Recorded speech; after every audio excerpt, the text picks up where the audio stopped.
Good afternoon बच्चों।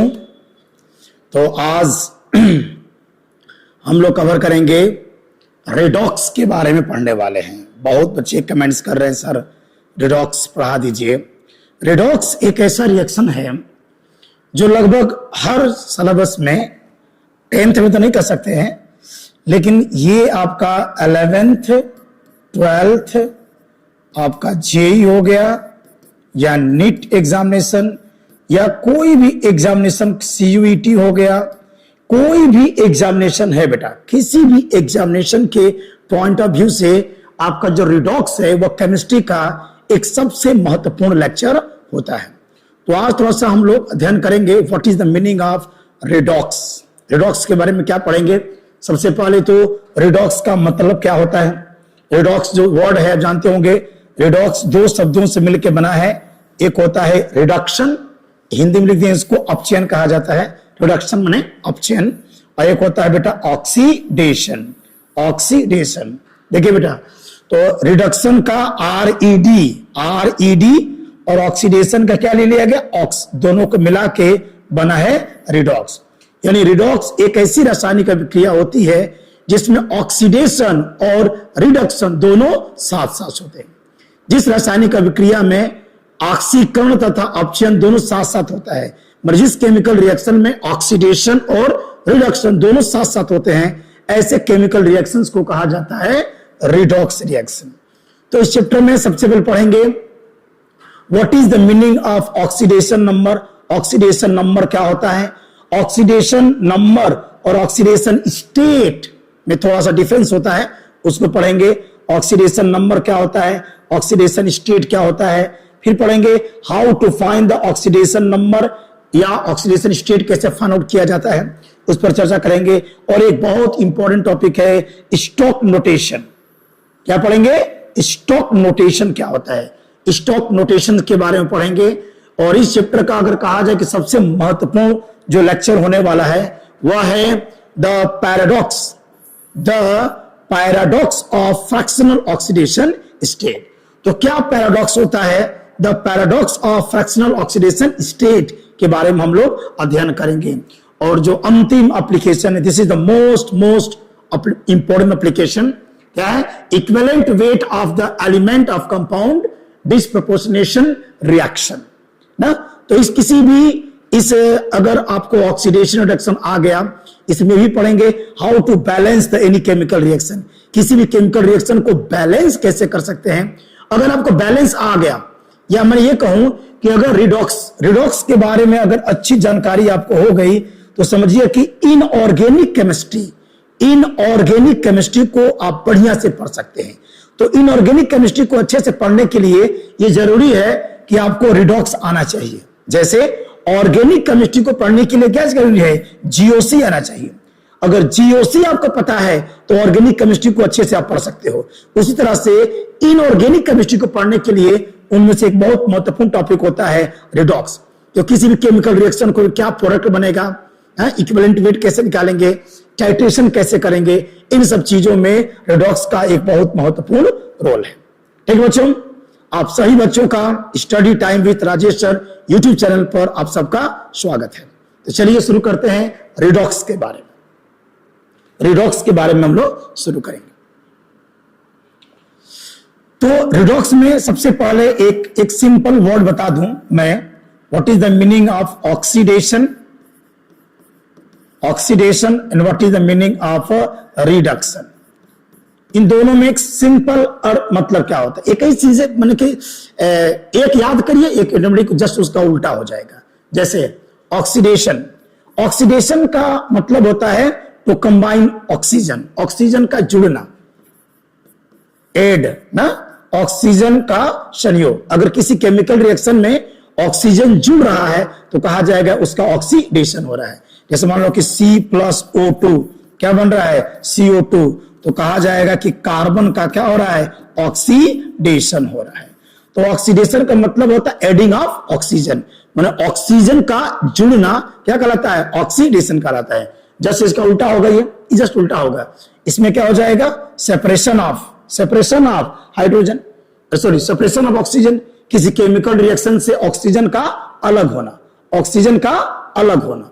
जैसे मान लीजिए एक कंसेप्ट कि जिंक ऑक्साइड है और अगर जिंक और ऑक्सीजन में कन्वर्ट कर देते हैं तो कहा जाएगा कि यहां पर जिंक का क्या हो रहा है बेटा, रिडक्शन हो रहा है। ये क्या हो जाएगा, रिडक्शन हो जाएगा।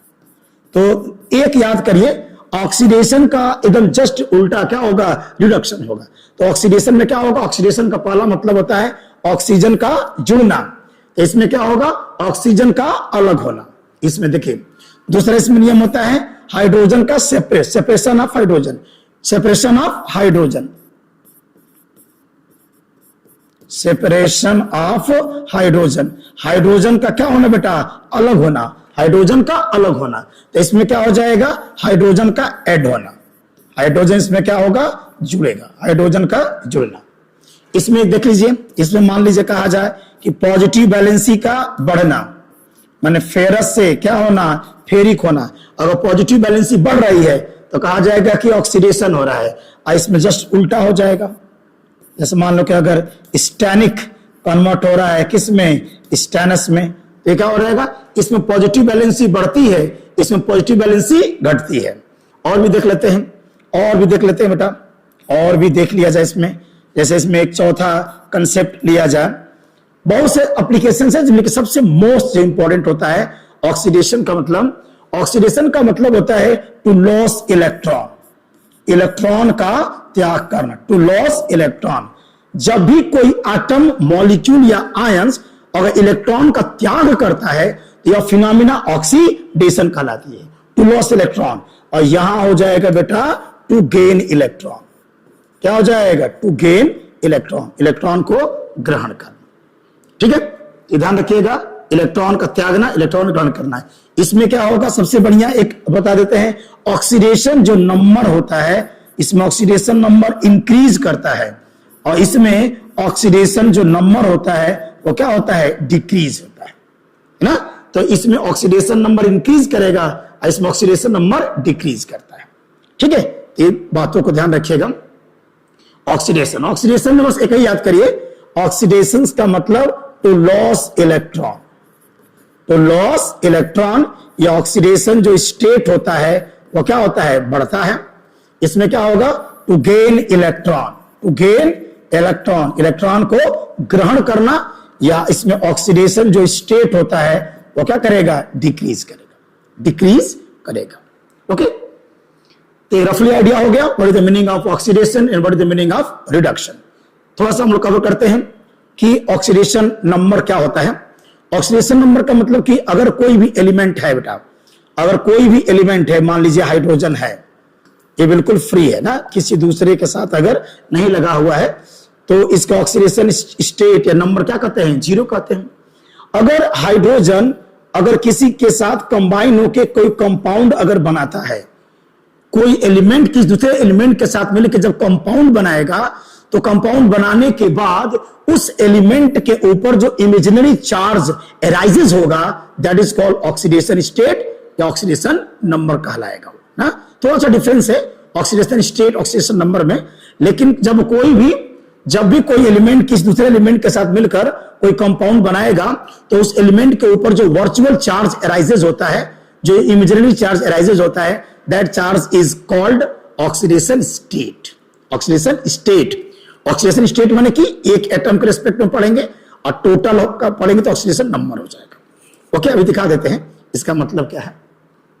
जैसे कहा जाए कि Fe और Cl2, ऐसे लेते हैं NaCl और MgCl2 में देखो, तो सोडियम क्लोराइड में कहा जाए कि सोडियम का कितना होता है, +1 और क्लोरीन का -1। इसमें मैग्नीज का +2 और इसमें क्लोरीन का क्या होगा, -1। देखिए, तो सोडियम क्लोराइड में सोडियम का ऑक्सीडेशन स्टेट की बात करेंगे, ऑक्सीडेशन जो स्टेट है वह +1, और क्लोरीन का ऑक्सीडेशन जो स्टेट है +1। अच्छा, मैग्नीशियम क्लोराइड में मैग्नीशियम का ऑक्सीडेशन स्टेट +2 और क्लोरीन का ऑक्सीडेशन स्टेट -1। लेकिन अगर कहा जाए कि MgCl2 में क्लोरीन का ऑक्सीडेशन नंबर क्या होगा, तो इसका ऑक्सीडेशन नंबर हो जाएगा -2। ऑक्सीडेशन नंबर क्या हो जाएगा? -2। ऑक्सीडेशन नंबर का मतलब होता है एक ही तरह, वन काइंड ऑफ एटम, एक ही तरह के एटम पर जो चार्ज अराइजेज होगा उन सबको जोड़ दीजिए तो वो ऑक्सीडेशन नंबर आ जाएगा। और एक एटम के ऊपर जो चार्ज आएगा that is called oxidation state. तो MgCl2 में क्लोरीन का ऑक्सीडेशन स्टेट -1 है, जबकि क्लोरीन का ऑक्सीडेशन नंबर -2 हो जाएगा। अब चलिए कैसे हम निकालेंगे, how to find the oxidation number या how to find the oxidation state. किसी भी एलिमेंट का ऑक्सीडेशन स्टेट हम लोग कैसे निकालते हैं, उसके लिए कुछ कंसेप्ट पढ़ना पड़ेगा आपको। जैसे पहला कुछ रूल्स होते हैं how to find the oxidation state. Oxidation state निकालने का पहला कंसेप्ट है कि अगर हाइड्रोजन के लिए, अच्छा कोई भी एलिमेंट अगर बिल्कुल फ्री है, कोई भी मॉलिक्यूल माने एक ऐसा कोई मॉलिक्यूल्स में एक ही तरह के एटम है तो उनको ऑक्सीडेशन नंबर क्या होगा? 0 होगा। हाइड्रोजन का 0 होगा, फास्फोरस का क्या होगा? 0 होगा, सल्फर का क्या हो जाएगा? 0 हो जाएगा, कोई भी क्लोरीन का 0 हो जाएगा, है ना, जिंक का क्या हो जाएगा? 0 हो जाएगा। अगर एक ही तरह का कोई एटम है तो उसको ऑक्सीडेशन स्टेट क्या होगा? 0 हो जाएगा। अच्छा हाइड्रोजन को देखा जाए, हाइड्रोजन अगर किसी एलिमेंट के साथ मिलकर अगर कोई कंपाउंड बनाता है तो उस कंपाउंड में हाइड्रोजन का ऑक्सीडेशन स्टेट जनरली क्या होगा? +1 होता है। हाइड्रोजन का ऑक्सीडेशन स्टेट प्राय +1 होता है, लेकिन इसमें एक्सेप्शन है कि अगर वो हाइड्राइड है, मेटालिक हाइड्राइड है, जैसे कहा जाए कि HNO3, तो HNO3 में हाइड्रोजन का ऑक्सीडेशन जो स्टेट होगा वो +1 होगा। किसी भी कंपाउंड में हाइड्रोजन का ऑक्सीडेशन स्टेट +1 होता है, लेकिन अगर मेटालिक हाइड्राइड है बेटा, मेटालिक हाइड्राइड अगर मेटल के साथ जुड़ गया, वो जैसे सोडियम के साथ अगर हाइड्रोजन जुड़ करके सोडियम हाइड्राइड बनाएगा तो सोडियम की बैलेंसी तक क्या हो जाएगा? +1, तो इसकी बैलेंस क्या हो जाएगा? -1। तो धातु मेटालिक हाइड्राइड में हाइड्रोजन का ऑक्सीडेशन नंबर कितना होगा? -1 हो जाता है। तो हाइड्रोजन जनरली +1 होगा, मेटालिक हाइड्राइड में -1 हो जाएगा। और देख लीजिए, और देखा जाए ऑक्सीजन को लिया जाए, ऑक्सीजन फ्री स्टेट में क्या होगा? 0। लेकिन अगर ऑक्सीजन किसी एलिमेंट के साथ रिएक्ट करके क्या बनाए, कोई कंपाउंड्स अगर बना देता है तो किसी भी कंपाउंड्स में हाइड्रोजन का ऑक्सीडेशन स्टेट क्या क्या हो सकता है? एक जनरली क्या होगा? -2। अगर किसी कंपाउंड में हाइड्रोजन का ऑक्सीडेशन स्टेट -2 है तो उसको हम ऑक्साइड कहते हैं। क्या कहेंगे? ऑक्साइड कहेंगे। अगर किसी भी कंपाउंड में हाइड्रोजन का ऑक्सीडेशन स्टेट -1 आता है तो उसको हम परऑक्साइड कहते हैं। वो क्या हो जाएगा? परऑक्साइड हो जाएगा। यदि किसी भी कंपाउंड में हाइड्रोजन का ऑक्सीडेशन स्टेट -1/2 होगा तो उसे कहते हैं सुपर ऑक्साइड। वो क्या होगा? Super oxide. और अगर -1/3 होगा तो उसे कहेंगे ओजोनाइट। क्या हो जाएगा? ओजोनाइट हो जाएगा, ओजोनाइट हो जाएगा। तो ये ध्यान रखिएगा हाइड्रोजन। और एक और खास बात बता दे, हाइड्रोजन बड़ा रोमांचकारी है। हाइड्रोजन का ऑक्सीडेशन स्टेट जनरली -2, -1, हाइड्रोजन का ऑक्सीडेशन स्टेट +2 भी हो सकता है। एक कंपाउंड है OF2 और OF2 में हाइड्रोजन का ऑक्सीडेशन स्टेट क्या होगा? +2 होगा। क्योंकि हम जानते हैं कि सबसे ज्यादा हाईएस्ट इलेक्ट्रोनेगेटिविटी किसकी होती है? फ्लोरीन की। एक पढ़े होंगे फोन 123।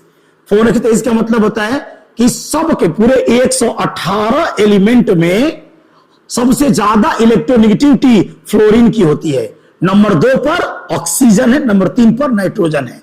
तो यदि मान लीजिए कि शेयरिंग किया, अगर OF2 का स्ट्रक्चर बनाएंगे, OF2 एक ऐसा कंपाउंड है जिसमें ऑक्सीजन का +2 ऑक्सीडेशन स्टेट इंडिकेट किया जाता है। क्यों ऐसा होता है देख लीजिए। तो अगर OF2 का स्ट्रक्चर बनाएंगे, O सिंगल बॉन्ड F और सिंगल बॉन्ड F होगा। हम जानते हैं कि क्लोरीन की इलेक्ट्रोनेगेटिविटी ज्यादा होती है ऑक्सीजन से ज्यादा होगी तो खींचेगा इलेक्ट्रॉन, तो यहां पर माइनस चार्ज आएगा, यहां पर क्या होगा? प्लस चार्ज आएगा। और क्या होगा? इधर भी देख लीजिए, इलेक्ट्रॉन इधर खींचे यहां माइनस और यहां क्या हो जाएगा? प्लस। माने ऑक्सीजन क्या हो गया? -2। अगर OF2 को हम पढ़े, OF2 को अगर पढ़ा जाए तो यहाँ -1, यहाँ -1 और यहाँ क्या हो जाएगा? +2। तो ऑक्सीजन का ऑक्सीडेशन स्टेट +2 भी हो सकता है केवल फ्लोरीन के साथ, क्योंकि नंबर 2 पर तो खुद ऑक्सीजन है, सबसे हाईएस्ट इलेक्ट्रोनेगेटिविटी फ्लोरीन की है, नंबर 2 पर खुद क्या है, ऑक्सीजन है। तो फ्लोरीन के साथ यदि ऑक्सीजन है तो उस कंपाउंड में ऑक्सीजन का ऑक्सीडेशन स्टेट पॉजिटिव हो जाएगा। लेकिन अगर फ्लोरीन को छोड़कर दूसरे किसी भी एलिमेंट के साथ अगर जुड़कर ऑक्सीजन कोई कंपाउंड बनाया है तो उस कंपाउंड में ऑक्सीजन का ऑक्सीडेशन स्टेट नेगेटिव में होगा। अगर किसी कंपाउंड में क्या आएगा बताया मैंने, ऑक्सीजन के -2 माने ऑक्साइड, -1 क्या होगा, पेरोक्साइड, -1/2 सुपर ऑक्साइड और -1/3 ओजोनाइट हो जाएगा। चलिए देखा जाए, जैसे और कहा जाए कि CaO, ये क्या पढ़ा, इसका नाम क्या है, ये क्या है, कैल्शियम ऑक्साइड है, कैल्शियम सुपर ऑक्साइड क्या है। तो पढ़ने के लिए मान लेते हैं इस ऑक्सीडेशन स्टेट क्या है, X है। कैल्शियम कितना होता है, कैल्शियम का +2 होता है और X बराबर 0 माने X बराबर -2 माने CaO में ऑक्सीजन का ऑक्सीडेशन स्टेट -2 है, यानी क्या है, ऑक्साइड है। इसका नाम है कैल्शियम ऑक्साइड। क्या पढ़ेंगे, कैल्शियम ऑक्साइड इसका नाम पढ़ेंगे, कैल्शियम ऑक्साइड नाम पढ़ेंगे। और देखिए जैसे मान लीजिए कि Na2 और O2, Na2O2 में ये क्या सोडियम ऑक्साइड है कि सोडियम पेरोक्साइड है, क्या इसका नाम पढ़ना चाहते हैं। Na2O2 क्या है, तो क्या करेंगे, सोडियम का ऑक्सीडेशन स्टेट +1, ऑक्सीजन का नहीं पता है, मान लेते हैं कि X है, मान ले कि X है, तो एक सोडियम का +1, 2 सोडियम है तो +2 और यहां हो जाएगा 2x बराबर 0, ये हो जाएगा 2 और +2x बराबर 0, तो 2x बराबर -2, x बराबर -1, यानी इस कंपाउंड में Na2O2 में ऑक्सीजन का ऑक्सीडेशन स्टेट -1 आ रहा है। इसका मतलब सोडियम पेरोक्साइड है, इसका नाम होगा सोडियम पेरोक्साइड। क्या नाम होगा, सोडियम पेरोक्साइड है, ये सोडियम पेरोक्साइड है क्योंकि इस कंपाउंड में ऑक्सीजन का ऑक्सीडेशन स्टेट -1 आ रहा है। और देख लेते हैं जैसे KO2, तो KO2 क्या है, KO2 आपका नाम पड़ा कि पोटेशियम ऑक्साइड है, पोटेशियम पेरोक्साइड है, पोटेशियम सुपर ऑक्साइड है, पोटेशियम ओजोनाइट है, क्या है। अगर देखा जाए तो पोटेशियम का होगा बेटा +1, ऑक्सीजन का नहीं पता है, X मान लेते हैं, ये हो जाएगा 1 और +2x बराबर 0, x बराबर -1/2 और -1/2 मतलब कि सुपर ऑक्साइड, -1/2 मतलब कि सुपर ऑक्साइड। जिस कंपाउंड में ऑक्सीजन का ऑक्सीडेशन स्टेट -1/2 होता है उसको सुपर ऑक्साइड के नाम से जाना जाता है। इसका नाम क्या होगा, KO2 का पोटेशियम सुपर ऑक्साइड। और अगर KO2 हो जाए, KO3 हो जाए, मान लीजिए KO3 में तो हो जाएगा, निकालिए इसमें हो जाएगा x और +3x बराबर 0 माने x, सॉरी यहां पर क्या आएगा, +1 आएगा, तो क्या हो जाएगा, x बराबर -1/3, यानी हो जाएगा पोटेशियम ओजोनाइट, पोटेशियम ओजोनाइट हो जाएगा। ठीक है, चलिए कुछ एलिमेंट्स ऐसे होते हैं जिनका ऑक्सीडेशन जो स्टेट होता है वो फिक्स होता है। जैसे पीरियोडिक टेबल में पढ़े होंगे फर्स्ट ए ग्रुप में जो एलिमेंट आएंगे, फर्स्ट ए ग्रुप में माने एल्कली मेटल जो होते हैं, इसका ट्रिक याद करेंगे, हलीना करफ से फरियाद है ना, हलीना करफ से फरियाद, हलीना कर रब से फरियाद पढ़े होंगे सब, ऑर्गेनिक केमिस्ट्री, अरे कौन सा पीरियोडिक टेबल में, हलीना माने हो जाएगा H, ली माने Li, ना माने Na, कर माने K पोटेशियम, रब माने हो जाएगा Rb से सीजियम और ये हो जाएगा फ्रेंसियम। तो हलीना कर रब से फरियाद, ये एलिमेंट है।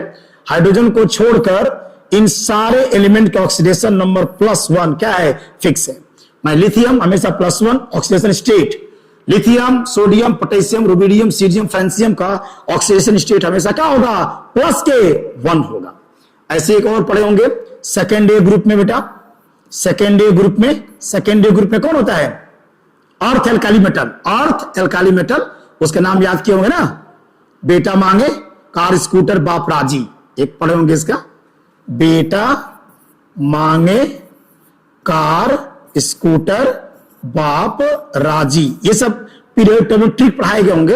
अच्छा इनका ओरिजिनल नाम देख लीजिए, इसका hydrogen, lithium, sodium, potassium, rubidium, caesium, francium, ये क्या है, बेरिलियम, मैग्नीशियम, कैल्शियम, स्ट्रेंसियम, बेरियम और रेडियम। इन सबका ऑक्सीडेशन स्टेट क्या होगा, +K2 होता है, फिक्स होता है। फर्स्ट ए में पाए जाने वाले सारे एलिमेंट का ऑक्सीडेशन स्टेट +1 और सेकेंड ए में +K2 होगा, प्लस के 2, बिल्कुल फिक्स है। कुछ और एलिमेंट का फिक्स होता है बेटा, कुछ और एलिमेंट का फिक्स होता है बिल्कुल। जैसे मान लीजिए कि एल्युमिनियम है, तो एल्युमिनियम का प्लस के 3 फिक्स है। जिंक है, जिंक का क्या है, प्लस के 2 फिक्स है। कुछ एलिमेंट का ऑक्सीडेशन नंबर क्या होता है, फिक्स होता है, और कुछ एलिमेंट का अपने ऑक्सीडेशन नंबर क्या करते रहते हैं, चेंज करते रहते हैं। जिनका चेंज करते रहते हैं उसका हम लोग निकाल लेंगे ना, निकाल लेंगे। चलिए निकालते कैसे हैं, किसी भी एलिमेंट का ऑक्सीडेशन स्टेट कैसे निकालेंगे, तो निकालने का नियम है कि अगर कोई कंपाउंड है, मान लीजिए KMnO4, निकाल देगा कि मैग्नीज का ऑक्सीडेशन स्टेट निकालिए ना, ऑक्सीडेशन स्टेट या ऑक्सीडेशन नंबर निकालिए। तो क्या करेंगे, सबसे पहले कि अगर कोई कंपाउंड है, ये कंपाउंड है, इसके ऊपर कोई चार्ज नहीं है। अगर कोई कंपाउंड है तो उस कंपाउंड में जितने भी एलिमेंट आ रहे हैं, अगर सारे एलिमेंट के ऑक्सीडेशन नंबर को जोड़ दिया जाए तो क्या आना चाहिए, 0 आना चाहिए। तो चलिए देख लेते हैं।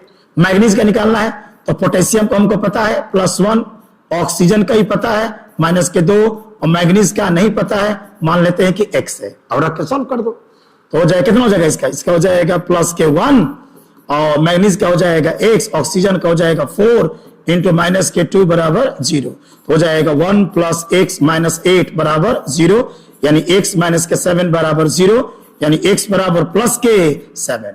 तो मैग्नीज का ऑक्सीडेशन नंबर क्या होगा, +7 हो जाएगा। ठीक है बेटा, एकदम इजी है, किसी भी कंपाउंड का ऑक्सीडेशन स्टेट हम आराम से निकाल सकते हैं।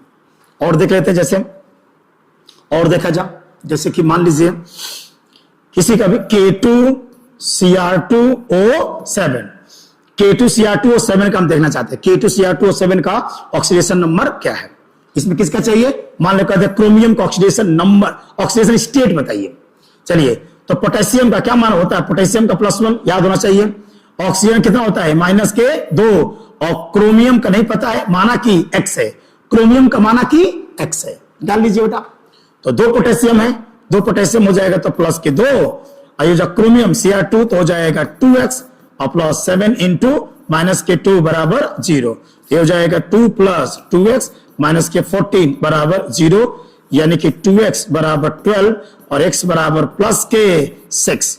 तो K2Cr2O7 में क्रोमियम का ऑक्सीडेशन स्टेट कितना होगा, +6 हो जाएगा। ठीक है बेटा, किसी भी कंपाउंड का आराम से निकाल सकते हैं आप उसमें। जैसे मान लीजिए HNO3 है, नाइट्रोजन का निकालिए। नाइट्रोजन का, तो हाइड्रोजन क्या होता है, +1 होता है, ऑक्सीजन का -2 होता है, नाइट्रोजन का नहीं पता है, मान लेते हैं कि X है, रखिए इसमें।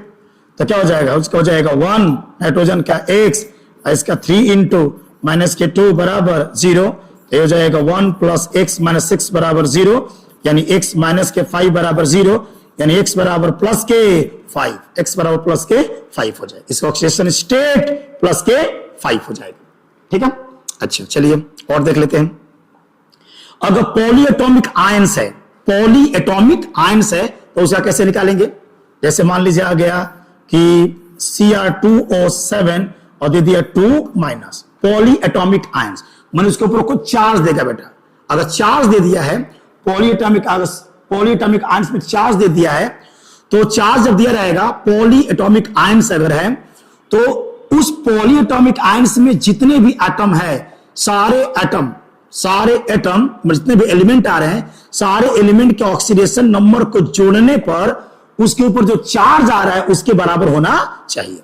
चलिए, क्रोमियम का चाहिए, तो क्रोमियम का नहीं पता है, माना कि X है, ऑक्सीजन का पता है -2, रखिए। क्रोमियम 2 है तो हो जाएगा 2X और +7 इंटू -2 बराबर 0 नहीं करेंगे, अब जो उसके ऊपर चार्ज लिखा है -2 हो जाएगा, तो यह हो जाएगा 2X और -14 बराबर -2, तो हो जाएगा 2X बराबर -2 और +14, यानी कि 2X बराबर 12, X बराबर +6 हो जाएगा, +6। इस तरीके से किसी भी पॉली एटॉमिक अगर आयंस है तो उसमें भी किसी एलिमेंट का ऑक्सीडेशन स्टेट हम लोग फाइंड आउट कर सकते हैं इजीली। ओके, अब देखा जाए कुछ दिक्कत आने वाले क्वेश्चंस में, जैसे कैरो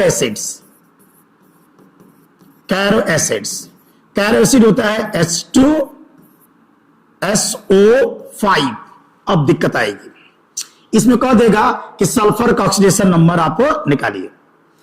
तो निकालेंगे तो हाइड्रोजन क्या होगा बेटा, हाइड्रोजन का +1, ऑक्सीजन का हो जाएगा -K2, सल्फर का मान लेंगे कि X है। हल करिए तो हाइड्रोजन का हो जाएगा 2, सल्फर का X प्लस 5 इंटू -K2 बराबर 0। ये हो जाएगा कितना, ये हो जाएगा आपका हो जाएगा 2 प्लस X माइनस K 10 बराबर 0, मैंने X बराबर प्लस K 8। कितना हो जाएगा, 5 दूना के 10, 10 में से 2 जा 8, X बराबर 8। और ये बिल्कुल गलत है, गलत है। इसमें सल्फर का ऑक्सीडेशन प्लस के 8 पॉसिबल नहीं है, गलत है। क्योंकि सल्फर का हर एलिमेंट का एक मैक्सिमम ऑक्सीडेशन नंबर होता है। जैसे सल्फर अगर है बेटा 16, तो हो जाएगा 2, 8 और 6। इसके आउटर मोस्ट में कितने इलेक्ट्रॉन है, 6 इलेक्ट्रॉन है। तो सल्फर का ऑक्सीडेशन स्टेट 6 से ज्यादा हो नहीं सकता है। किसी भी एलिमेंट का अगर वो S ब्लॉक या P ब्लॉक का है, अगर उसका इलेक्ट्रॉनिक विन्यास किया जाए तो इसमें क्या होता है, NS और NP, NS अंतिम S और अंतिम P में दोनों इलेक्ट्रॉनों को जोड़ने पर वही उसका मैक्सिमम ऑक्सीडेशन स्टेट होता है। जबकि अगर D ब्लॉक का है तो N-1D और उसके बाद S में NS में जो इलेक्ट्रॉन होंगे उन इलेक्ट्रॉनों को जोड़ दोगे तो उसके उस तत्व का, उस एलिमेंट का मैक्सिमम ऑक्सीडेशन स्टेट होता है। कुल मिलाके सल्फर के चूंकि आउटर मोस्ट में 6 है तो सल्फर का मैक्सिमम ऑक्सीडेशन स्टेट 6 हो सकता है, 6 से ज्यादा पॉसिबल नहीं है। मिनिमम कितना हो सकता है, तो सल्फर का देखा जाए तो सल्फर का 16 होता है, 2, 8, 6। सल्फर चूंकि इसका आउटर मोस्ट में 6 है तो सल्फर 2 इलेक्ट्रॉन लेना भी चाहता है, मतलब सल्फर का ऑक्सीडेशन स्टेट -2 पॉसिबल है। तो सल्फर का ऑक्सीडेशन स्टेट -2 से लेके कहां तक, +6 तक हो सकता है ना, ये ध्यान रखिएगा। सल्फर का ऑक्सीडेशन स्टेट या तो -2 होगा मिनिमम, -2 मैक्सिमम +6, और उसके बीच में कोई भी वैल्यू हो सकती है, मिनिमम -2 मैक्सिमम 6। तो कैरो एसिड में ऑक्सीडेशन स्टेट कितना होता है, +8। ये बिल्कुल गलत है। इसका आंसर क्या लिखेंगे, +6 ना। कैसे होगा, तो इसका स्ट्रक्चर बनाने के लिए आपको स्ट्रक्चर बना के देखना पड़ेगा, +6 कैसे होता है। तो अगर कैरो एसिड का आप स्ट्रक्चर बना दो, SH2SO5, कैरो एसिड का स्ट्रक्चर बनाइए बेटा, इस समय स्ट्रक्चर बना दीजिए। तो सल्फर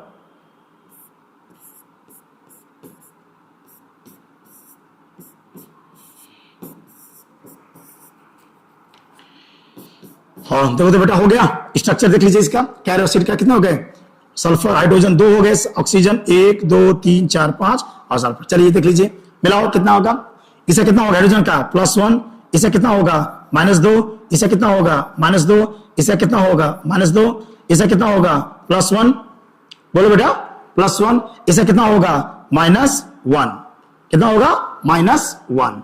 और यहां पर चार्ज अगर देखा जाए तो यहां पर तो चार्ज डेवलप नहीं हो पाएगा, इसलिए नहीं हो पाएगा क्योंकि यहां ऑक्सीजन के बीच बॉन्ड है, तो इस पर कोई भी चार्ज डेवलप नहीं हो पाएगा। तो कितना होगा देख लीजिए, यहां पर कितना होगा, सल्फर से जुड़े हुए सारे एटम को देखो, सल्फर से जुड़े हुए सारे एटम को ऑक्सीडेशन स्टेट देखिए। तो यहां कितना बेटा, यहां चार्ज बोलो, यहां है -2, यहां कितना है -2, यहां कितना है -2, तो सल्फर का हो जाएगा +6 और इसके ऊपर हो जाएगा 0, है ना। तो इस तरीके से कैरो एसिड में सल्फर का ऑक्सीडेशन प्लस के क्या है 6। चलिए वैसे ही आपका एक वर्ड होता है मार्शल एसिड ना, मार्शल एसिड का भी आप देख सकते हो, मार्शल एसिड में भी 6 से ज्यादा होगा। मैंने अगर किसी कंपाउंड में आप सल्फर का ऑक्सीडेशन स्टेट निकाल रहे हो, अगर 6 से ज्यादा आ रहा है तो 6 से ज्यादा पॉसिबल नहीं होगा, 6 से लिखेंगे। 6 से ज्यादा होगा तो भी आंसर 6 लिखेंगे, क्योंकि सल्फर का +6 से ज्यादा पॉसिबल नहीं होता है। ठीक है बेटा, चलिए अब क्या करेंगे। अब इसमें एक सबसे बेहतरीन एक टॉपिक है कि किसी किसी एलिमेंट का ऑक्सीडेशन स्टेट फ्रैक्शन में क्यों आता है, फ्रैक्शन में क्यों आता है। देखिए जैसे Fe3O4, अगर Fe3O4 में मैं आयरन का ऑक्सीडेशन स्टेट निकालूं, आयरन का ऑक्सीडेशन स्टेट अगर मैं निकालूं तो चलिए आयरन का मान लेते कितना है X है, और ऑक्सीजन का कितना हो जाएगा -2 हो जाएगा, निकालिए। तो यह हो जाएगा 3x और +4 × -K2 बराबर 0। तो हो जाएगा 3x माइनस के 8 बराबर 0, यानी x बराबर प्लस के 8/3। 8/3 ये बिल्कुल गलत है, इसलिए कि ये बताइए कि किसी एलिमेंट का ऑक्सीडेशन स्टेट फ्रैक्शन में आने का मतलब क्या हो गया कि इलेक्ट्रॉन को तोड़ करके आप उसको कवर किए हैं। इलेक्ट्रॉन को तोड़ करके हम शेयर नहीं कर सकते हैं, ठीक है बेटा।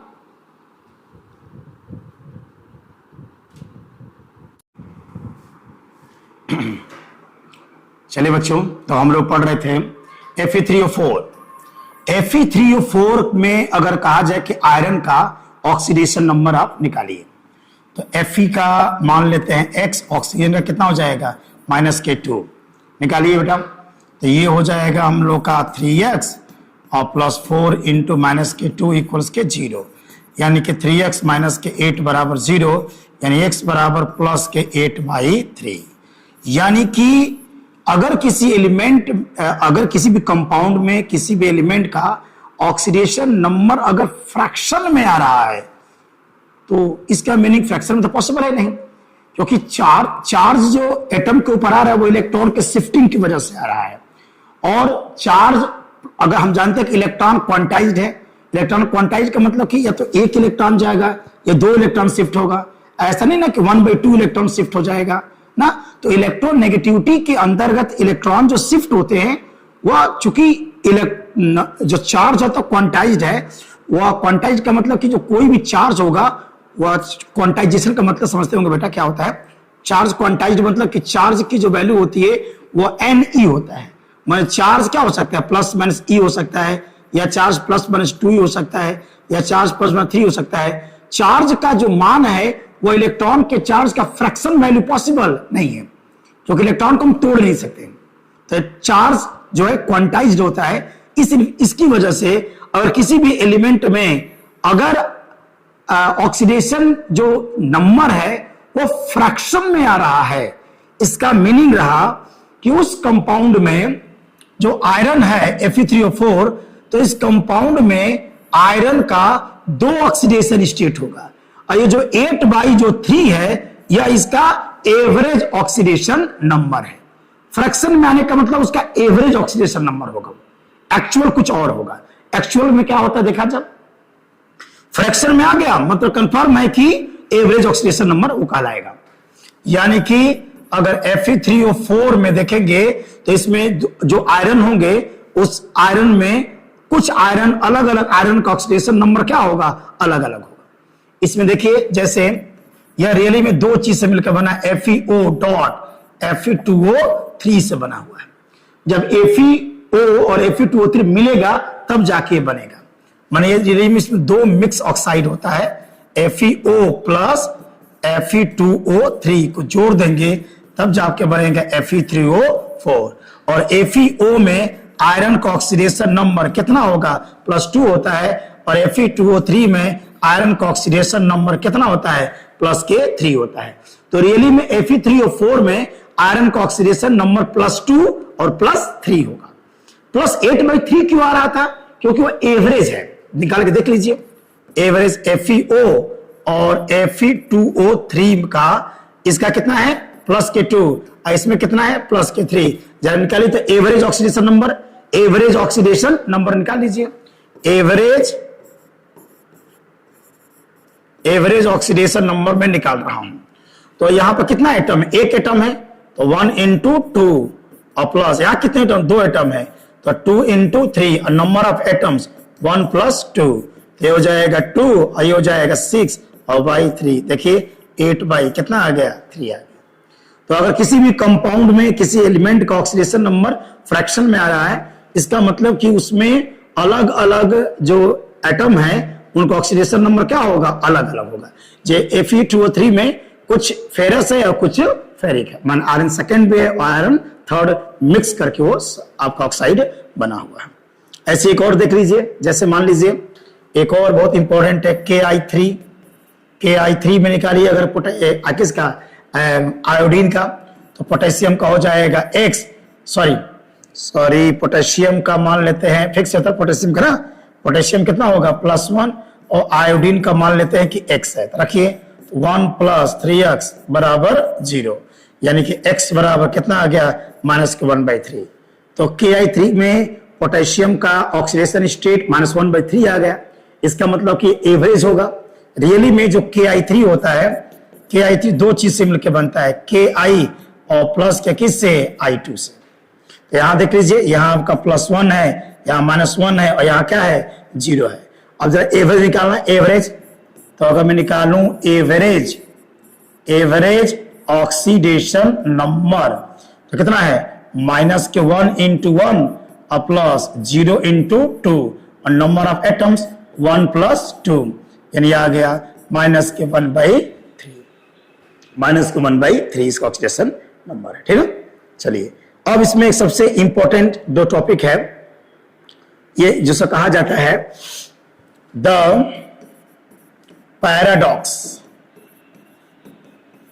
पैराडॉक्स ऑफ, यही है जो पढ़ रहे हैं, इसके मतलब पैराडॉक्स ऑफ फ्रैक्शनल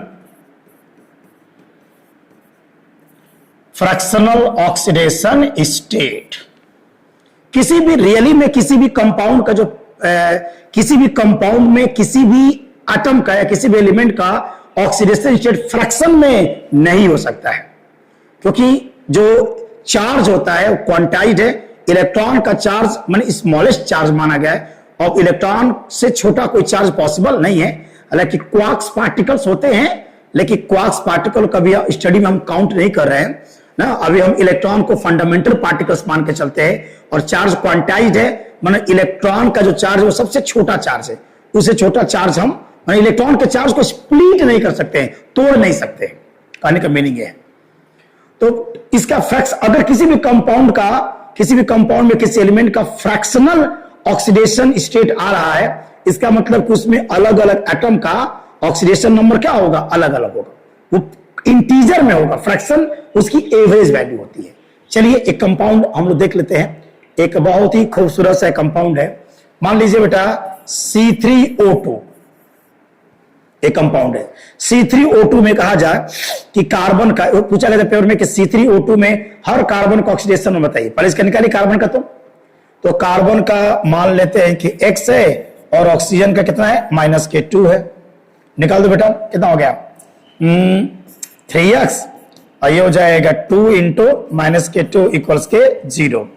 तो ये हो जाएगा 3x और -4 बराबर 0, यानी x बराबर 4/3। फ्रैक्शन में आ गया। फ्रैक्शन का मतलब कि एवरेज का मतलब कि इसमें कार्बन जो 3 है उनमें कुछ कार्बन मन अलग अलग कार्बन का ऑक्सीडेशन नंबर अलग अलग हो सकता है। देखते हैं इनमें 3 कार्बन में से किस कार्बन का कितना ऑक्सीडेशन नंबर होता है। प्लस के 4/3 कैसे आ रहा है, यह एवरेज वैल्यू है। कैसे निकला बेटा, देख लीजिए। तो C3O2 का अब स्ट्रक्चर बना दीजिए। हो जाएगा C यहां हो जाएगा O, यहां हो जाएगा O, डबल बॉन्ड बेटा, यहां भी डबल बॉन्ड और यहां भी डबल बॉन्ड और यहां भी डबल बॉन्ड। देखिए सबका एकदम कंप्लीट हो गया। इस पर चार्ज कितना होगा बेटा -2, इस पर कितना होगा -2। ठीक है, अगर इसका -2 है तो यहां पर कितना हो जाएगा +2, यहां -2 है तो यहां +2। अच्छा देखिए, यहां भी कार्बन यहां भी कार्बन, कार्बन अगर है, कार्बन में दोनों की इलेक्ट्रोनेगेटिविटी तो सेम है, तो इलेक्ट्रॉन शिफ्ट नहीं होगा। जब इलेक्ट्रॉन शिफ्ट नहीं होगा तो इस वाले कार्बन के बीच में जो बॉन्डिंग बनी है उसकी वजह से इस कार्बन पर कोई चार्ज नहीं आएगा। तो इस पर चार्ज कितना आएगा, 0 आएगा। चार्ज तब आएगा जब इलेक्ट्रॉन शिफ्ट होगा, इलेक्ट्रोनेगेटिविटी किसकी हाई होगी, क्योंकि दोनों तरफ कार्बन है, ये भी कार्बन, तो इस पर भी 0 आएगा, इस पर भी 0 आएगा। अच्छा, इस कार्बन पर चार्ज +2 आया है, इस ऑक्सीजन की वजह से आया है। इस कार्बन पर जो चार्ज आया है इस ऑक्सीजन की वजह से। अच्छा, इस वाले कार्बन पर दोनों तरफ कार्बन से अटैच है, ये भी जुड़ा हुआ है कार्बन से, ये भी जुड़ा हुआ कार्बन से। चूंकि कार्बन दोनों की इलेक्ट्रोनेगेटिविटी कांस्टेंट होगी तो इलेक्ट्रॉन शिफ्ट नहीं होगा, तो चार्ज उसके ऊपर नहीं आएगा, तो 0 हो जाएगा। तो यहां पर आपका आ गया 0। अब देखिए बेटा, क्यों आप इसका निकालो, एवरेज निकालिए। एवरेज निकालो तो कार्बन का निकालेंगे। अगर total oxidation number of carbon, बोलिए, अगर ऑक्सीडेशन नंबर निकाल कार्बन का यहाँ कितना है, यहाँ +2 है, यहाँ कितना है 0 है और यहाँ कितना है बेटा +2 है। सबको जोड़ दीजिए तो कितना है 4। और कितने कार्बन के एटम है 1 2 3। टोटल चार्ज है, टोटल अमाउंट ऑफ चार्ज +4 है और टोटल एटम कितना है 3। तो पर एटम निकालेंगे तो कितना हो जाएगा 4/3। ये हो रहा है इसका कार्बन का ऑक्सीडेशन स्टेट 4/3 हो जाएगा, आगे ना। अरे तीनों मिला के कितना है, प्लस के 4 है, तो एक कार्बन के ऊपर जो एवरेज वैल्यू आएगी वो 4/3 हो जाएगा। और देखिए एक बहुत इंपॉर्टेंट ये कंपाउंड एनसीईआरटी में दिया है, Br3O8 टाइब्रोमो, है ना, ऑक्टाक्साइड। देखते हैं क्या है, तो इस ट्राइब्रोमो ऑक्टाक्साइड का स्ट्रक्चर बना करके पर निकालते हैं कितना इसका ऑक्सीडेशन स्टेट है। निकाले ब्रोमीन का, बेटा ब्रोमीन का चाहिए, तो ब्रोमीन का मान लेते हैं कि X है, ऑक्सीजन का कितना होगा, ऑक्सीजन का हो जाएगा -2। निकालिए इसको, तो कितना ब्रोमीन का कितना हो जाएगा 3x, ये हो जाएगा 8 इंटू -2 इक्वल्स के 0, तो 3x बराबर 8 दूनी के 16, x बराबर प्लस के 16/3, प्लस के 16/3। अब ये प्रूफ करके दिखाना है कि Br3O8 में प्लस के 16/3 कहां से आ गया। माने ब्रोमीन में, इसमें 3 ब्रोमीन है, किस किस ब्रोमीन पर कितना कितना आपका चार्जेस आया है, इसको हम लोग पढ़ेंगे, इसको हम लोग पढ़ेंगे Br3O8 का।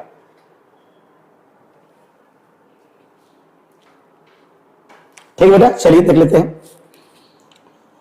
तो स्ट्रक्चर बनाइए पहले, Br3O8 का स्ट्रक्चर बनाइए। तो bromine single bond, bromine single bond, bromine, कितने ऑक्सीजन है बेटा, 8 ऑक्सीजन है। तो इसके संग लग गए 2, यहां भी लग गए 2, यहां भी लग गए 2, यहां लग गए 2, यहां भी लग गए 2, यहां तो, और यहां पर देखिए स्ट्रक्चर हमने। अच्छा, केमिकल बॉन्डिंग अगर नहीं आती होगा आप लोगों को कैसे बनता है स्ट्रक्चर, तो अभी 11th का जब पढ़ाएंगे केमिकल बॉन्डिंग को डिटेल में आपको पढ़ने का मौका मिलेगा। चलिए देख लेते हैं। चार्ज गिनो बेटा, यहां पर कितना आ गया, -2, यहां -2, यहां -2। अच्छा, ये भी ब्रोमीन है, ये भी ब्रोमीन है, तो इसकी वजह से इस पर कोई चार्ज नहीं आएगा।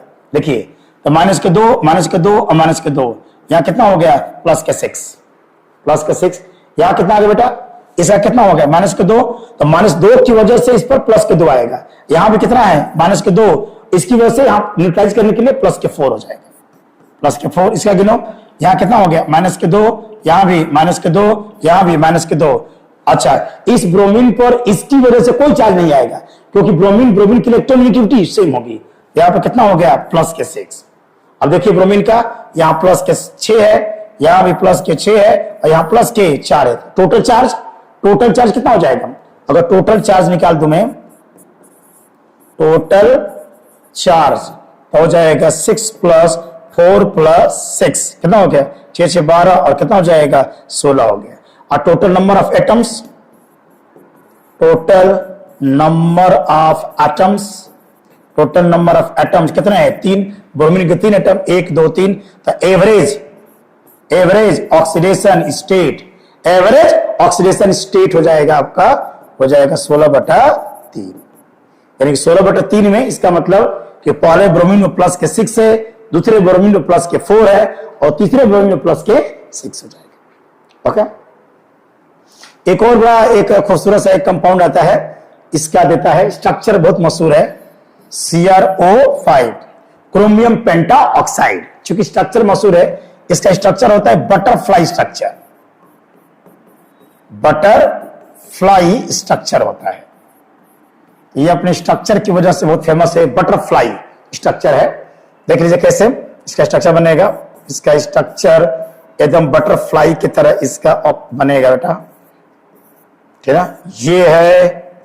ये है क्या, क्रोमियम पेंटा ऑक्साइड का स्ट्रक्चर। देखा जाए इसमें क्रोमियम का ऑक्सीडेशन नंबर होता है बेटा, बोलो यहां पर कितना आएगा, -2, यहां पर इसकी वजह से -1, यहां पर -1, यहां -1, यहां -1, तो क्रोमियम पे कितना हो जाएगा, सबको न्यूट्रलाइज करिए, -1 -1 -1 -1, 1 2 3 4 तो 6, यानी कितना हो गया, +6 हो जाएगा।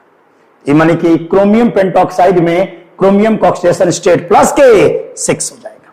ठीक है, तो मुझे लगता है कि ऑक्सीडेशन स्टेट आप लोग निकाल सकते हो, ऑक्सीडेशन स्टेट निकालने में कोई दिक्कत आपको नहीं होगी।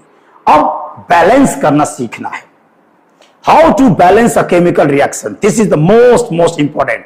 अगर बैलेंस करना आपको आ गया ना केमिकल रिएक्शन रिडॉक्स में, तो समझिए कि हम इक्विवेलेंट वेट भी निकाल सकते हैं आसानी से। तो how to balance a chemical reaction, this is the most important topic है, हाउ टू बैलेंस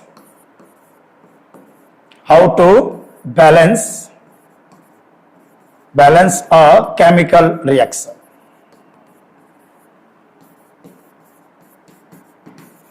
ये बहुत important, how to balance a chemical, कोई भी रिएक्शन, चाहे मॉलिक्यूलर रिएक्शन हो, चाहे आपका आयनिक रिएक्शन हो, अगर वो रिडॉक्स रिएक्शन है तो उसको आसानी से बैलेंस किया जा सकता है, आसानी से बैलेंस किया जा सकता है। How to balance a chemical reactions के बारे में हम लोग पढ़ने जा रहे हैं।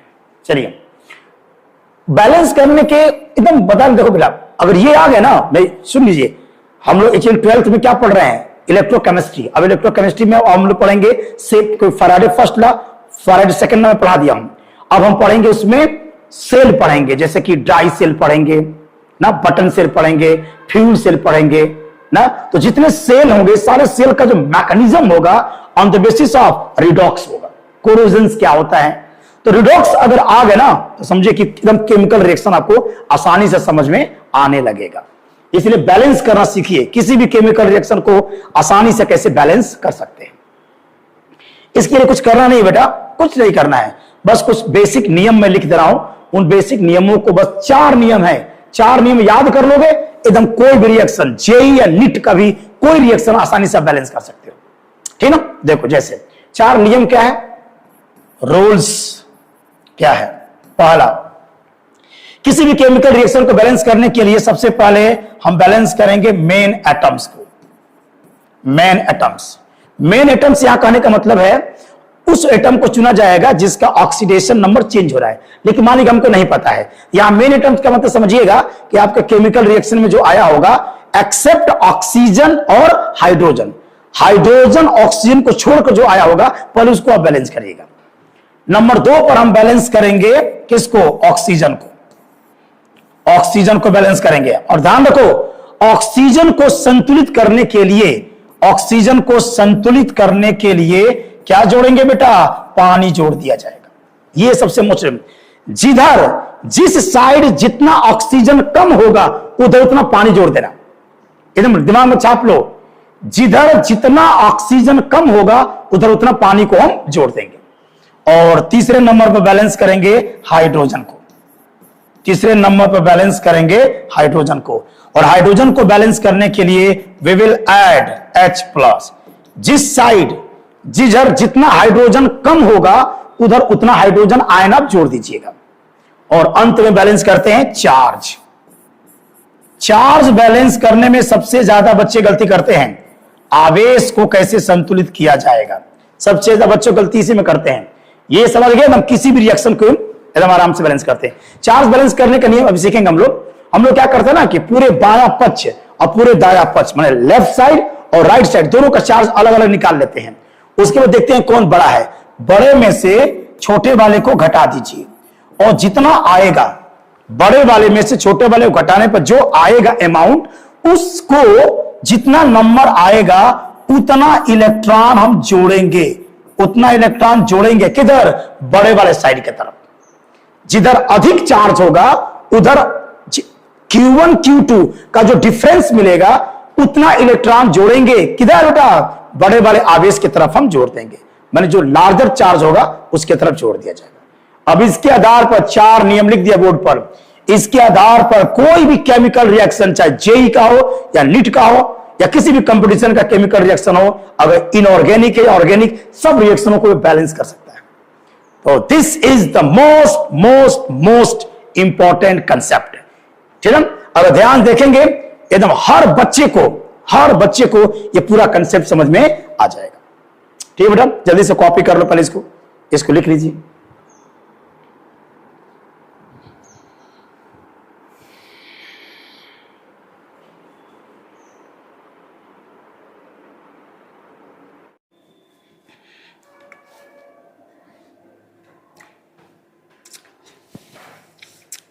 ठीक है बेटा, चलिए तो देख लेते हैं how to balance any chemical reaction. कोई रिएक्शन दीजिए, किसी भी केमिकल रिएक्शन को आसानी से आप बैलेंस कर सकते हैं। चलिए मैं एक रिएक्शन लेता हूं और एक सिंपल सा रिएक्शन लेते हैं। जैसे मान लीजिए एक रिएक्शन दिया है Fe++ और MnO4-1 और H+ गिब्स Fe+3 और दे दिया कि Mn+2 एंड H2O। इसको बैलेंस कीजिए। इसको बैलेंस कीजिए। तो किसी भी केमिकल रिएक्शन को बैलेंस करते समय सबसे पहले इसको हटा दीजिए, कोई काम नहीं इसका, ये केवल मीडियम बता रहा है कि रिएक्शन को एसिडिक मीडियम में बैलेंस करना है। इसका काम है कि रिएक्शन को बेसिक मीडियम में बैलेंस करना, सॉरी H प्लस का मतलब है कि रिएक्शन को एसिडिक मीडियम में बैलेंस करना है। किसी रिएक्शन को बैलेंस करते समय H प्लस और वाटर हटा दीजिएगा, खुद आ जाएगा आंसर में। किसी रिएक्शन को बैलेंस करते समय ना उसमें से H प्लस वाटर को हटाइए। अगर वाटर के किसी भी एटम के ऑक्सीडेशन नंबर में चेंज नहीं हो रहा है तो वाटर को हटा दीजिए। अब चलिए बैलेंस किस में करना है, सिंपल सी बात है। आयरन को बैलेंस करेंगे आयरन के साथ और मैग्नीज को बैलेंस करेंगे मैग्नीज के साथ। चलिए बैलेंस करते हैं। Fe++ को बैलेंस किया जाएगा Fe+3 में।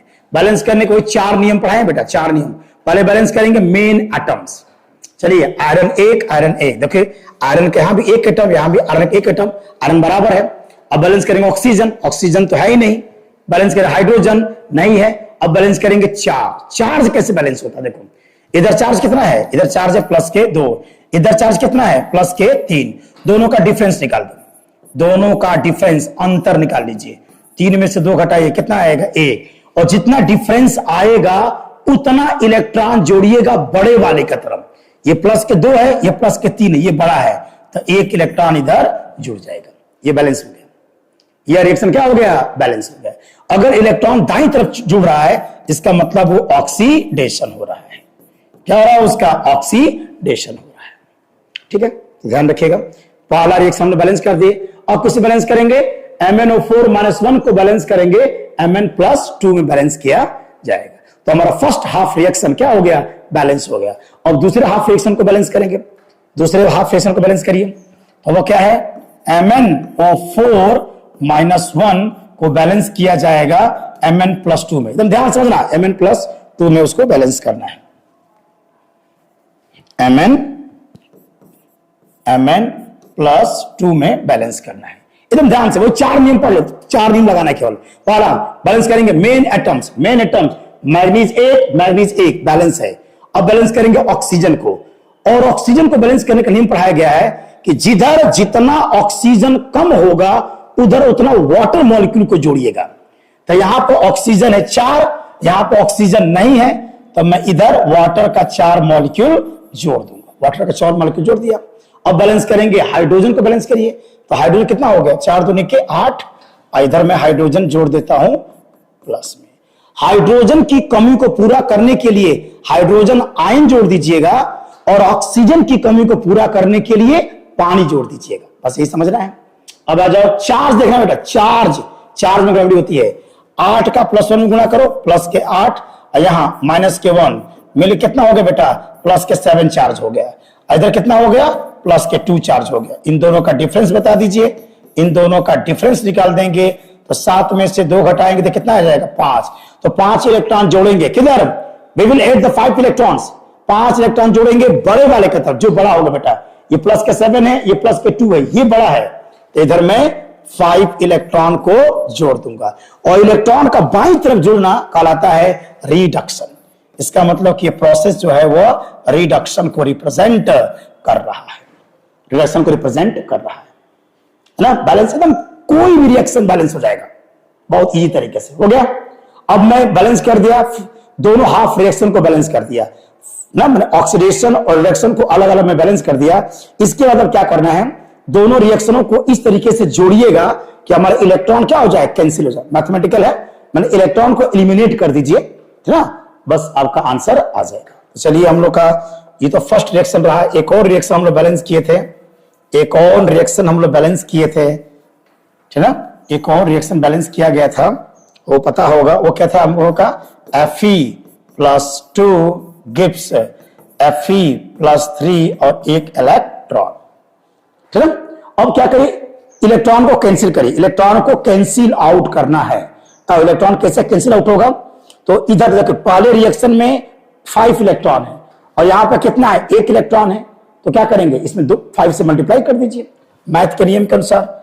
इसमें 5 से मल्टीप्लाई कर दीजिए, बोलिए तो कितना हो जाएगा 5Fe+2 और इधर हो जाएगा 5Fe+3 और इधर हो जाएगा 5 इलेक्ट्रॉन। इधर देख लीजिए कितना हो जाएगा 5 इलेक्ट्रॉन और प्लस के 8H प्लस और प्लस के MnO4 -1 गिब्स आपका हो जाएगा Mn+2 और ये हो जाएगा बेटा 4H2O। अब इन दोनों को जोड़ दीजिए, इन दोनों रिएक्शनों को आप जोड़ दीजिए, ऐड करिए, इलेक्ट्रॉन कैंसिल हो जाए। देखो यहां से 5 इलेक्ट्रॉन से 5 इलेक्ट्रॉन कैंसिल हो गया और बाकी दोनों को जोड़ दीजिए, लेफ्ट वाला लेफ्ट में, राइट वाला राइट में जोड़ दीजिए। तो क्या बचा इधर, बच गया 5Fe प्लस प्लस और ये हो जाएगा MnO4 -1 प्लस आपका आ जाएगा 8H प्लस गिब्स, इधर आ जाएगा आपका Mn+2 और ये हो जाएगा 5Fe +3 एंड हो जाएगा 4H2O। This is the complete balanced equation. ये पूरी तरह से संतुलित होकर के आंसर आ गया।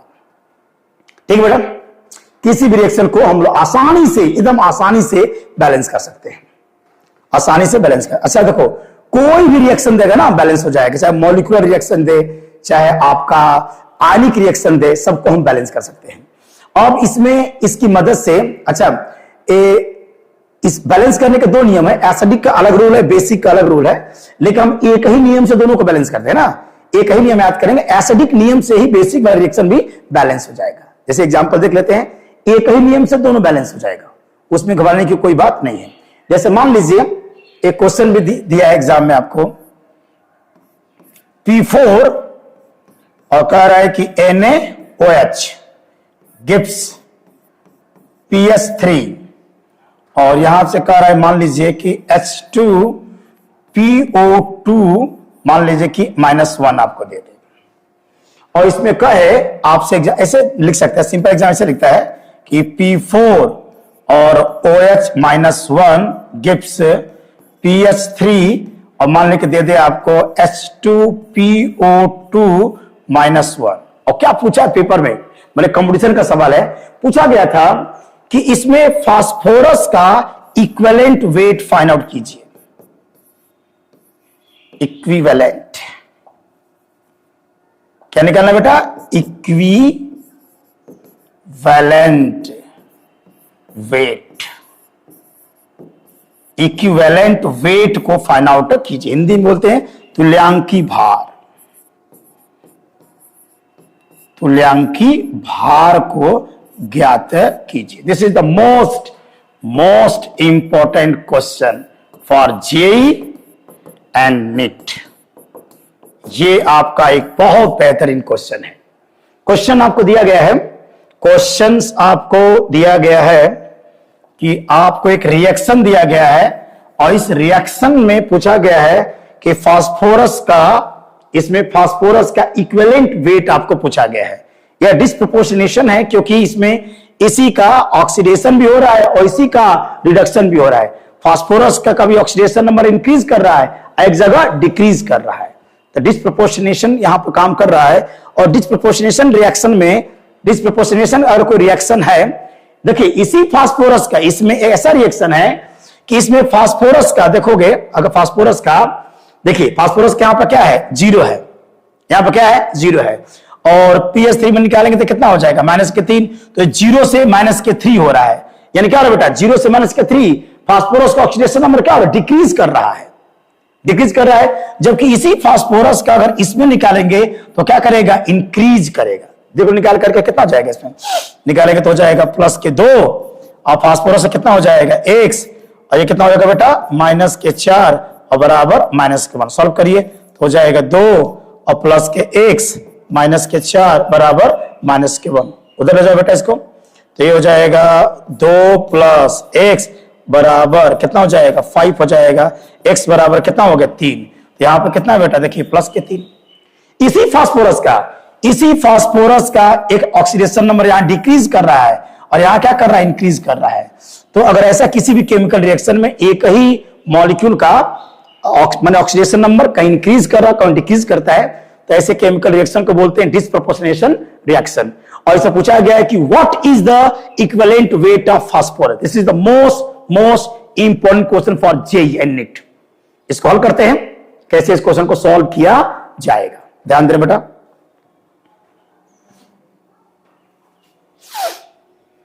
ओके, चलिए लेट स्टार्ट, हल करते हैं इसको।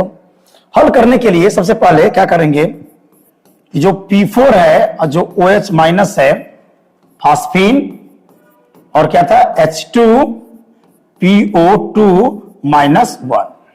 इक्विवेलेंट वेट ज्ञात करने के कई नियम होंगे, लेकिन इसमें इक्विवेलेंट वेट निकालने का जो सबसे आसान जो नियम है वो है कि इसका क्या निकाल दीजिए, आप वेट निकाल दीजिए, कितना इसका वेट है, मोलर मास,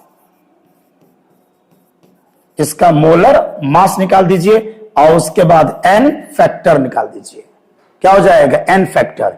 एन फैक्टर क्या होता है, एन फैक्टर का मतलब होता है कि N1 इंटू N2, और नीचे हो जाएगा N1 प्लस के N2। जहां N1 क्या है, तो N1 है ऑक्सीडेशन, क्योंकि रिएक्शन जब रिडॉक्स है तो N1 का मतलब ऑक्सीडेशन, जो रिएक्शन होगा उसमें कितने इलेक्ट्रॉन इंट्रोड्यूस हो रहे हैं, और जो N2 है वो जो रिडक्शन प्रोसेस है उसमें कितना इलेक्ट्रॉन कंज्यूम हो रहे हैं। तो total number of electron, total number of consumed electron during oxidation and total number of consumed electron during reduction. इसका मतलब जब बैलेंस करेंगे तो हमको पता चल जाएगा कि N1 का मान कितना है और N2 का मान कितना है, और उसके बाद आसानी से फास्फोरस का इक्विवेलेंट वेट हम लोग निकाल सकते हैं। चलिए, तो सबसे पहले बैलेंस करना सीखेंगे, इसको हम लोग बैलेंस। तो मैं फास्फोरस को पहले बैलेंस करूंगा फास्फीन के साथ, और इसी फास्फोरस को बैलेंस करेंगे एक बार इसके साथ, और दोनों में हमको N1 N2 का मान पता चल जाएगा, फिर इसका मोलर मान, फिर इसका इक्विवेलेंट वेट हम लोग निकाल सकते हैं। This is the most important question. तो चलिए बैलेंस करते हैं। पहले फास्फोरस को हम लोग बैलेंस करते हैं PH3 में। बैलेंस करिए। अगर बैलेंस किया जाए फास्फोरस को तो देखते हैं कितना फास्फोरस 4, यहां फास्फोरस कितना हो गया बेटा, 4 हो गया, फास्फोरस 4 हो गया। हम एसिडिक मीडियम बैलेंस करेंगे, एसिडिक मीडियम से ही आ जाएगा। एसिडिक मीडियम से रिएक्शन को बेसिक में किया जा सकता है, अलग से आपको जानने का कोई नियम जरूरत नहीं है, एक ही नियम सारे क्वेश्चन आ सकते हैं। चलिए, फास्फोरस 4 और फास्फोरस कितना हो गया 4। अब बैलेंस करिए ऑक्सीजन, ऑक्सीजन तो है नहीं। अब बैलेंस करेंगे हाइड्रोजन, कितना हो गया हाइड्रोजन, 4 3 12, यहां पर जोड़ देंगे बेटा 12 हाइड्रोजन। 4 जोड़िए, चार्ज कितना हो गया बेटा, इधर चार्ज है प्लस के 12, इधर चार्ज कितना है 0, दोनों का डिफरेंस निकाल दीजिए, तो दोनों का डिफरेंस हो जाएगा 12 माइनस 0 बराबर 12। 12 इलेक्ट्रॉन जोड़ेंगे, इधर बड़ा है, इधर हम लोग 12 इलेक्ट्रॉन में लेफ्ट हैंड साइड में we will add the 12 electron, यानी N1 निकल गया बेटा। N1 का मान कितना आ गया, 12 आ गया। N1 का मान 12 हमको मिल गया, N1 मैंने 12 हमको मिल गया। ठीक है, चलिए अब दूसरे रिएक्शन को बैलेंस करें। सेकेंड हाफ रिएक्शन को N1 को 12 मिल गया ना। अब सेकेंड हाफ रिएक्शन को बैलेंस किया जाए, तो सेकेंड हाफ रिएक्शन में क्या था कि फास्फोरस को बैलेंस करना है H2PO2 माइनस 1 में बैलेंस करना है। चलिए देखा जाए N2 का मान कितना है, बैलेंस करिए। फास्फोरस 1, यहां फास्फोरस 4, फास्फोरस 1 है, 4 से मल्टीप्लाई कर दिया मैंने। बैलेंस करेंगे दूसरा नियम, पहले मेन एटम बैलेंस करिए, उसके बाद बैलेंस करेंगे ऑक्सीजन को बैलेंस करिए। कितना ऑक्सीजन है, 4 गुना के 8 ऑक्सीजन, इधर ऑक्सीजन नहीं है, इधर 8 H2O। ध्यान रखिए, ऑक्सीजन की कमी को पूरा करने के लिए क्या जोड़ते हैं, पानी जोड़ते हैं। इधर ऑक्सीजन 4 गुना के 8 था, इधर नहीं था, तो 8 H2O। अब बैलेंस करिए हाइड्रोजन, हाइड्रोजन 8 दूनी के 16, इधर 16 हाइड्रोजन है, इधर कितना है 8 हाइड्रोजन है। कितना कम है बेटा, यहां पर 16 हाइड्रोजन, इधर कितना है 8 हाइड्रोजन, कितना कम है 8। इधर मैं क्या करूंगा, इधर मैं 8 H प्लस जोड़ दूंगा। बैलेंस हो गया, एकदम क्लियर, बैलेंस हो गया। अब चार्ज बैलेंस करिए, चार्ज को बैलेंस किया जाए। अगर चार्ज को बैलेंस करेंगे, देखा जाए चार्ज बैलेंस करो, इधर तो चार्ज बिल्कुल 0 है, इधर चार्ज है कितना बेटा माइनस के 4, इधर कितना है आपका प्लस के 8, यानी कितना हो गया प्लस के चार्ज। तो अगर दोनों को मैं अंतर निकाल दूं, डिफरेंस निकाल दूं, तो डिफरेंस हो जाएगा 4 माइनस के 0 यानी कि 4। तो 4 इलेक्ट्रॉन जोड़ेंगे बड़े वाले की तरफ, यानी इधर 4 इलेक्ट्रॉन मैंने जोड़ दिया, और ये हो गया N2 का मान।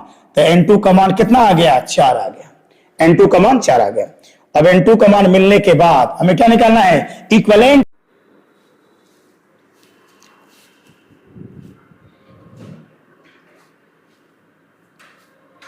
ठीक है बेटा, थोड़ा सा वीडियो कट गया था, इसको दिमाग में थोड़ा बैठा लेते हैं। देखिए जल्दी से 2 मिनट काम में 2 मिनट बैलेंस हो जाएगा। जैसे फास्फोरस को बैलेंस करना है H2PO2 माइनस 1 में, देखिएगा ध्यान से।